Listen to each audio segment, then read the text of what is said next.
Tak, jsem u klatkové věže. V naší posilovně najdete 4stránnou klatkovou věž. Konkrétně tady je horní klatka, která se primárně používá pro procvičení zádových svalů. Tady máme horní i spodní klatku. Horní klatka na tomto místě se používá primárně pro procvičení tricepsů. Tady ta spodní klatka může být použita primárně pro cvičení bicepsů. Tady máme spodní klatku s adaptérem, který se používá pro procvičení zádových svalů. A na protilehlé straně je další horní klatka, která se zase používá primárně pro procvičení tricepsů.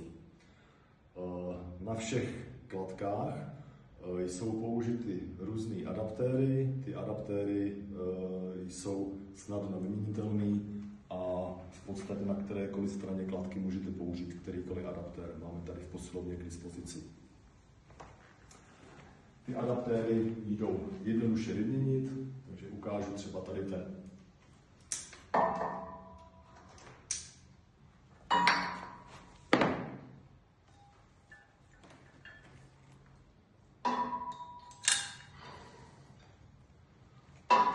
A adaptér je vyměněn.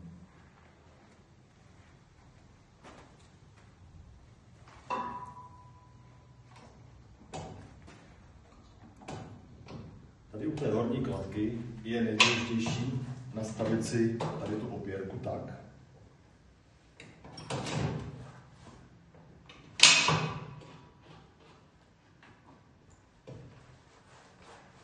aby když se na sedačku posadíte, aby vám tady ty válce krásně fixovaly stehna v poloze.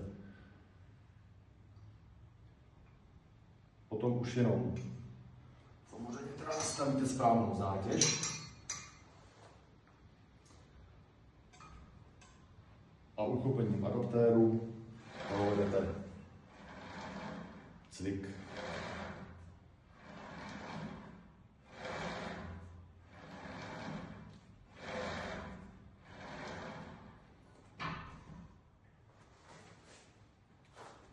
Protože variabilita cviku na této čtyřstranné klatce je opravdu pestrá, tak není možné, aby jsem všechno nahrál do jednoho videa. Takže tohle bude opravdu taková jen rychlá ukázka, jak cvičit. Zvolit správnou zátěž s tím lanovým adaptérem, pro cvičit například triceps.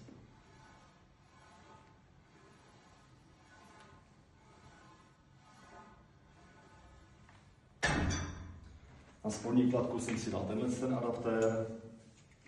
Říkal jsem, že můžeme procvičit třeba biceps.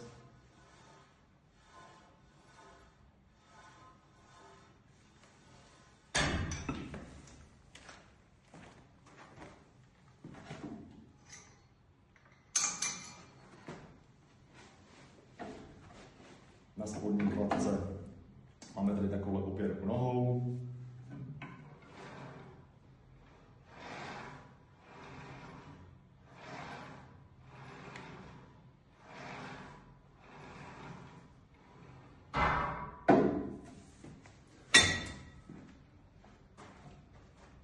A na poslední klatce můžeme procvičit triceps tímto způsobem.